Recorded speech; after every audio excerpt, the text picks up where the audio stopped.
The origination of spirit releasement therapy. So we're going to look at some history, modern times, secular and religious approaches to spirit releasement therapy, and science and metaphysics. So historically, spirits and their releasement has been pretty much universally described by cultures all around the world for millennia. Most religions have mystic traditions that define in detail spiritual dimensions and spiritual beings. The Bible mentions Jesus healing by casting out unclean spirits. Hinduism's Autobiography of a Yogi gives specific stories of managing earthbound spirits. Buddhism's The Tibetan Book of the Dead details specific beings encountered between death and rebirth. Spirit releasement therapy has developed in modern times over about the last 100 years into a therapy, and this started, we can probably date it back to writing by the psychiatrist Dr. Wickland, and later the psychologist Dr. Edith Fiore. A core modern manual for SRT is Dr. William J. Baldwin's Spirit Releasement Therapy, a Technical Manual. The terminology and methodology used by Dr. Baldwin is accepted and used by probably the majority of current SRT practitioners. So I will use this terminology myself during the course, as it's a widely agreed standard. There are lots of other books and writing that have contributed to the field of spirit releasement therapy, so I'll have a reading list towards the end of the course. Spirit releasement therapy is now taught to therapists around the world. I learned personally in 2006 from Dr. Sunny Satin, who had lived in California for 30 years, and I studied with him in his home of India in New Delhi. So the history of spirit releasement therapy shows us it has mainly a religious background, but in more modern times, in the last 100 years, it has taken on a therapeutic model. So we have religious and a secular approach. So if you're coming to this as a therapist, it's important to realize that a lot of your clients will have spirits and their releasement as an ingrained part of their own beliefs, their own culture. And your clients will have their religious perspective influencing what they expect out of spirits and the way they expect them to be released. And as therapists, we want to be flexible and be able to work with our clients' beliefs. Spirit releasement therapy itself is fairly flexible and inclusive. While using the therapy, we can use various terminologies from various faiths. So if I'm working with a client who's secular and doesn't have a religious faith, I might use words like the light, the warrior spirits, the healing spirits. If I'm working with someone who has a strong Christian faith, then I will use words like and invoke the name of Jesus.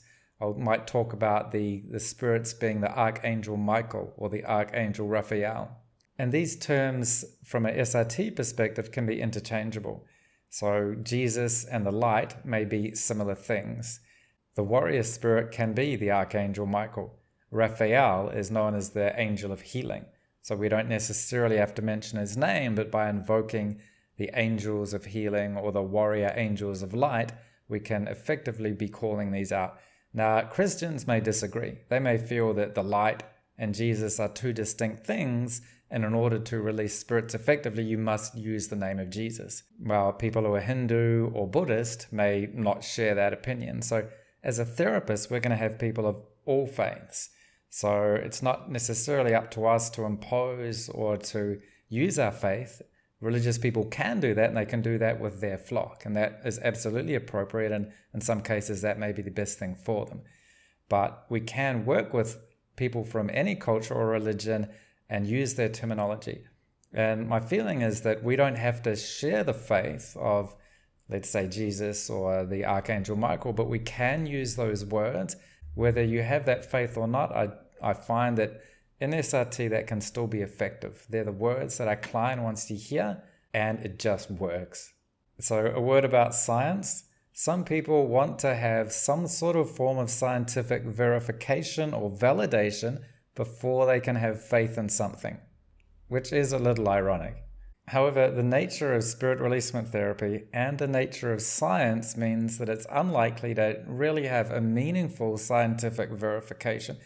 And I think rather than trying to claim that there is one, it's important to acknowledge it rather than having some sort of stretch verification Spirit releasement therapy is essentially based on 100 years of case studies that we acknowledge to be anecdotal.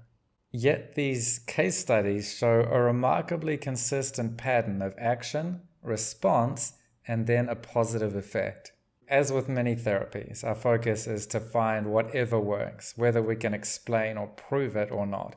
If we've got a long series of case studies within our own practice and that have been verified over time, that can be enough to make your own experiments and put it into practice and see for yourself the results that you get. From that, you may also develop your own theories and ideas about metaphysics. There is a lot that we could say about metaphysics.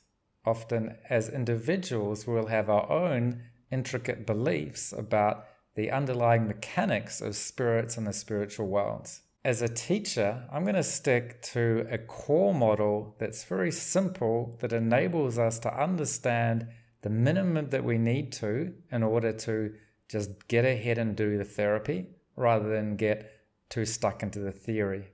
And that's primarily because as therapists, our main job is to effectively and efficiently deliver a therapeutic result for our client. And that comes from not necessarily understanding all the mechanics or having a subjective perspective that may differ from your client, but by understanding the methodology as it's presented and just going ahead and implementing it to get the results for your client.